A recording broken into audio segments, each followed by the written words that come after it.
A culture of giving. In the 125 years of the existence of Sheltering Arms in our community, that one word, in all its meanings, has defined this institution: giving. Across generations of families, through transformations of place, of technology, of mission, that one word, giving, in all its meanings, has defined Sheltering Arms. That giving comes in cycles. Sheltering Arms gives people with healthcare needs who can't always afford that care what they need at the time. The Richmond community, in turn, has given Sheltering Arms what it has needed to survive and thrive from the planting of its first seed. When I think about our history, I'm sure the challenges our leaders faced before us were just as challenging, and maybe more so. And it gives me strength and say, okay, we can find the way. Maybe I can find the power to overcome this challenge. But we've been very fortunate to have the support of the community, and in response to that, we provide a number of programs for which we get no reimbursement. But those programs and those services that make Sheltering Arms a little bit special would not be able to be provided had we not had that support. In every era of its existence, that cycle of giving has been the underlying strength of Sheltering Arms. This cycle began when a 38-year-old pastor's daughter, Rebecca Peterkin, looked around at the rapidly growing industrial landscape of Richmond, Virginia, and saw so many of her fellow Richmond residents in need of care they simply could not afford.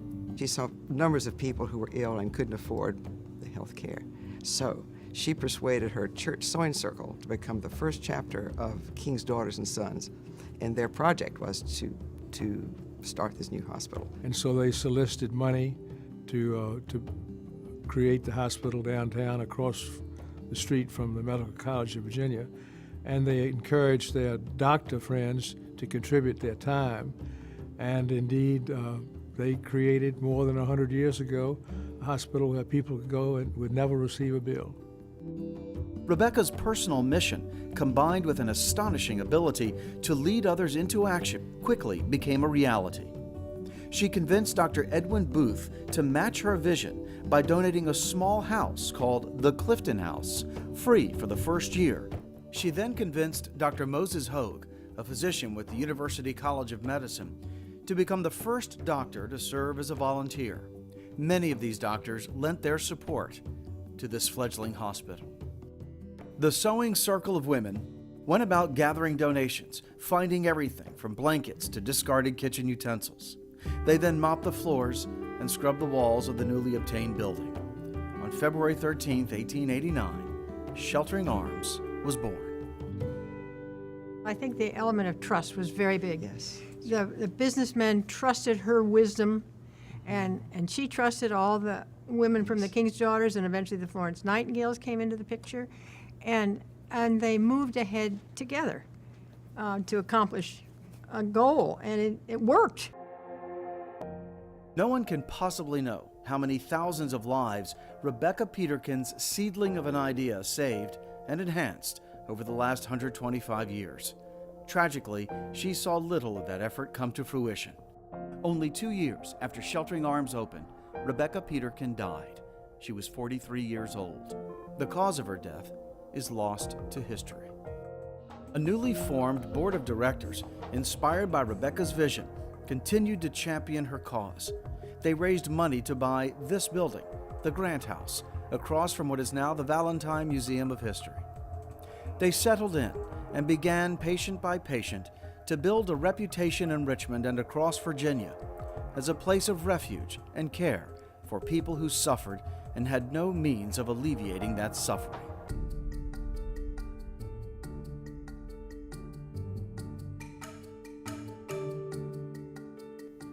Day in and day out, the nurses and staff at Sheltering Arms created an intimate atmosphere within the walls of the Grant House.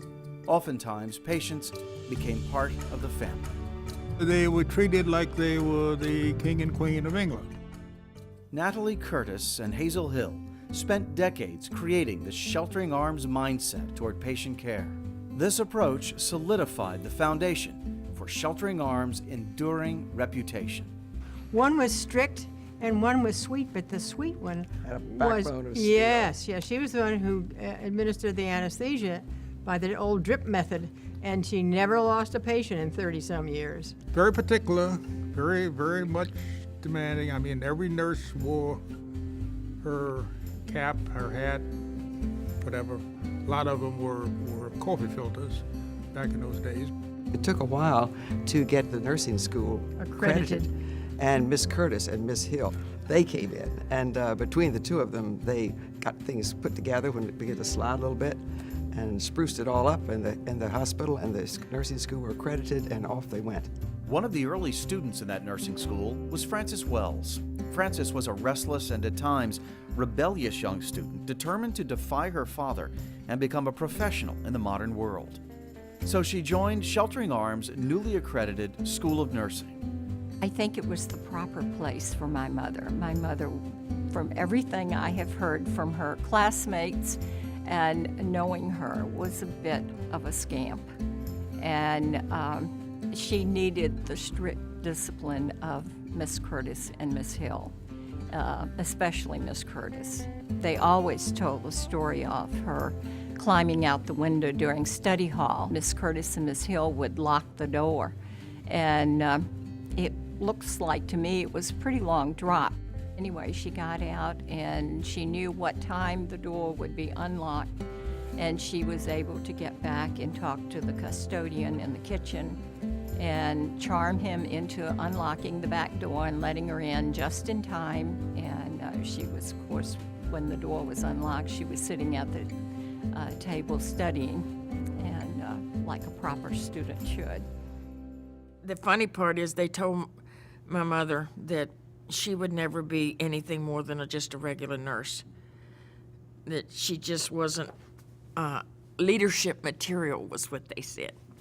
And I said, oh, Lord, you said the wrong thing to my mama. Indeed, Elizabeth Hubie did prove Miss Curtis wrong. Elizabeth was also a graduate of the Sheltering Arms School of Nursing. From the day she started as a nurse, she wrapped her own arms around the hospital and her patients. She would come to council and board meetings and talk about patients. That was when she was in her position as liaison nurse, and she would come to meetings and start telling the audience about the patients, and she would cry. And I would fuss with her and tell her not to do that. So I would sit in my spot and look at her real mean so she wouldn't cry. But it didn't help.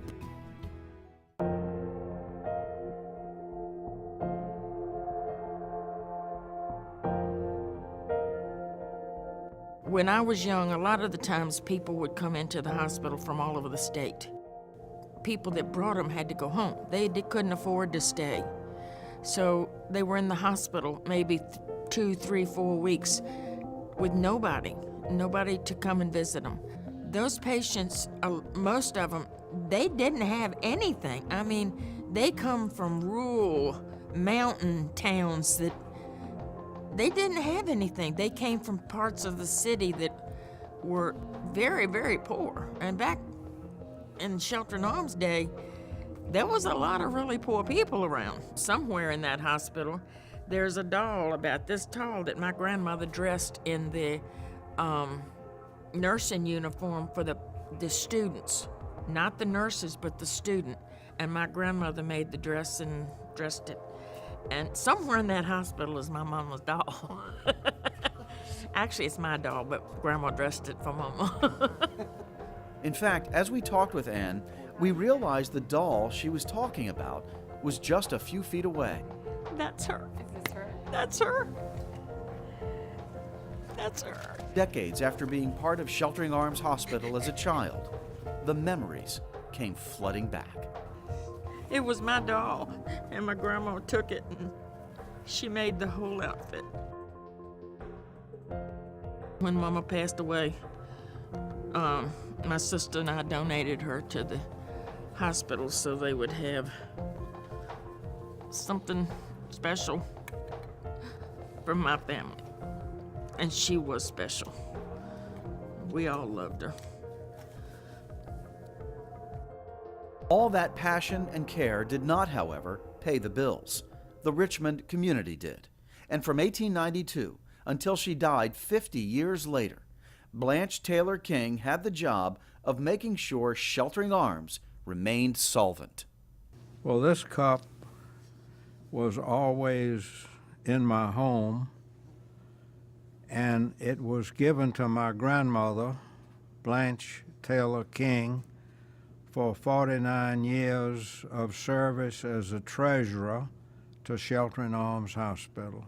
Most patients of Sheltering Arms never knew what a challenge it was to keep an acute care hospital open without ever sending out a bill. For Blanche King, faith played a key role in that effort. When she was a treasurer, she would write checks which were not the proper way to do it because the money wasn't always in the bank. And she would go out and look up businessmen who were financially able to cover the checks that she had written and ask for contributions. And Dad would talk about it to me and my brother, and he would say, your grandmother's going to get herself thrown in jail if she continues to behave this way.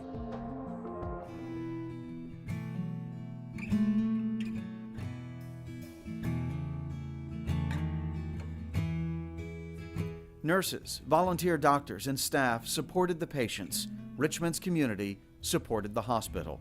And patients, many of whom had little money and even fewer possessions, did everything they could to repay Sheltering Arms for their service, including adding a few culinary delights to the hospital's pantry. People used to ship in barrels of preserved foods, canned goods, wrapped up in burlap and packed in barrels. Just before Thanksgiving, they put bushel baskets in every classroom, in every school in the city of Richmond, and the kids brought in canned goods. Well, can you imagine we used to back up a semi-trailer full of baskets full of canned goods? Well, what do you do with all those, you know? What do you do? I mean, we must have had 100 baskets or more, full of all different kinds of, so we bought in Boy Scouts, and we had the big dining room. We pushed all the tables back, and they got in there with all these baskets, and they started sorting everything out. It was often left to the man known as the Dean of Orderlies, Foster Barry, to make sure all the donated food from the laboratory pigs to the roadkill venison was butchered and ready to eat. We used to get a lot of venison. Roadkills, the state police would bring in venison. And we had the operating room orderly was a butcher, and he butchered these deer. In fact, Foster Barry meant much more to Sheltering Arms than his butchering skills. He was known to frequently say, "Treat patients gentle," and he did, every day, for 34 years.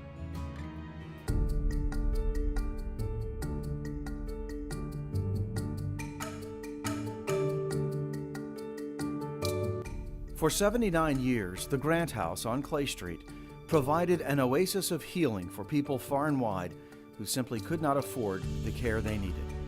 Innovation, hope, and compassion transformed this building, constructed as a 19th century private home, into a 20th century acute care hospital with a fine record of achievement. But Sheltering Arms could not continue in the modern world of healthcare in such a building. Compassion and hope had to give way to pragmatism. Quite simply, Sheltering Arms had no choice but to become a modern hospital. And we all loved the building on Clay Street. It had a certain spirit that I don't believe you find in modern buildings, but the building was old and it was no longer usable as a healthcare facility. The opportunity to move out of the Clay Street building and transition into a more modern hospital came with the 1957 opening of Richmond Memorial Hospital in the city's north side. If Sheltering Arms was going to move, there was room for it to move and build a new hospital and have it not only adjacent to, but physically connected to Richmond Memorial Hospital. The Thalheimer family was there for the laying of the cornerstone, just as they had been there for Sheltering Arms for generations. My son, Mort III, set the cornerstone for that new hospital in November of 1963 with my father and I, and then my daughter, watching him do this. So in essence, there were 3 generations there at this one event at Sheltering Arms. Many of the staff transitioned right into the new building, carrying with them the great traditions set forth by Hill and Curtis and Hubie and so many others. Above the entrance doorway, a biblical verse chosen by Mrs. Blanche Taylor King greeted every visitor and patient. I do believe that making that initial decision to keep as much of the old as was good and applicable and bring that to the new, I think was really important in keeping the soul of Sheltering Arms intact. Throughout this critical and expensive period, the Richmond community continued to give Sheltering Arms what it needed to support the transition.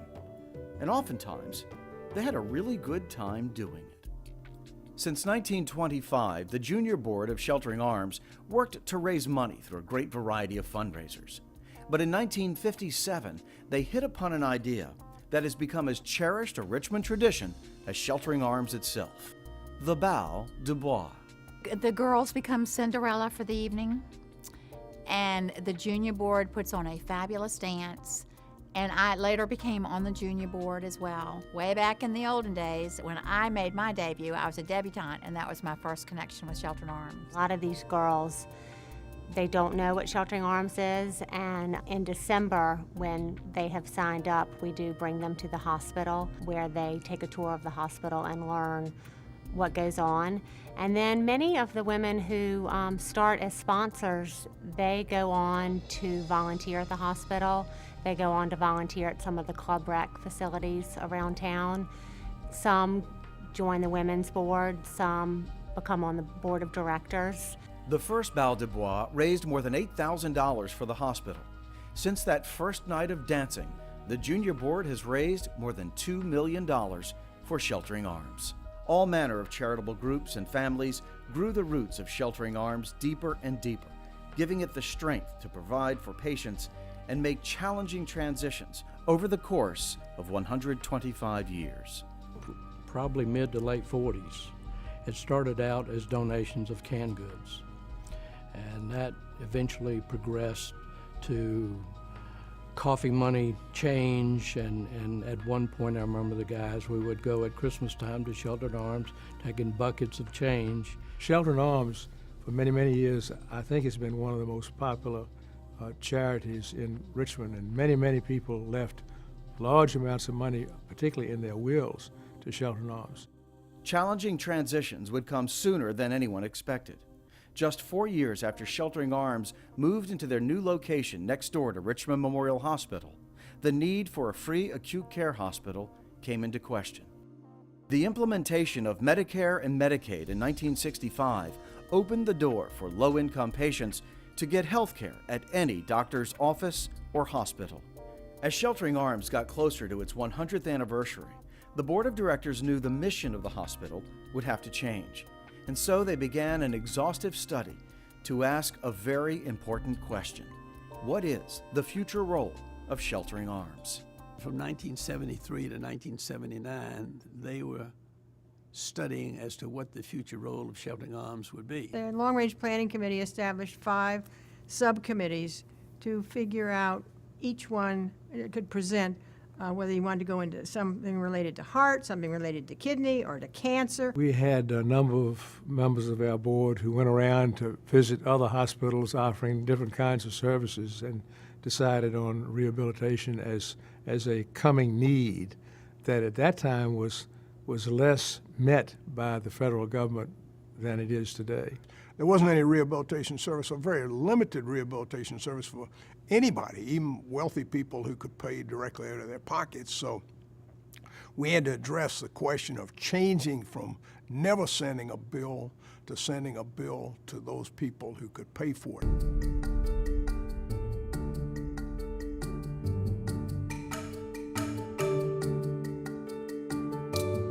On January 4th, 1981, after 7 years of painstaking effort, Sheltering Arms began service as Richmond's premier physical therapy rehabilitation hospital.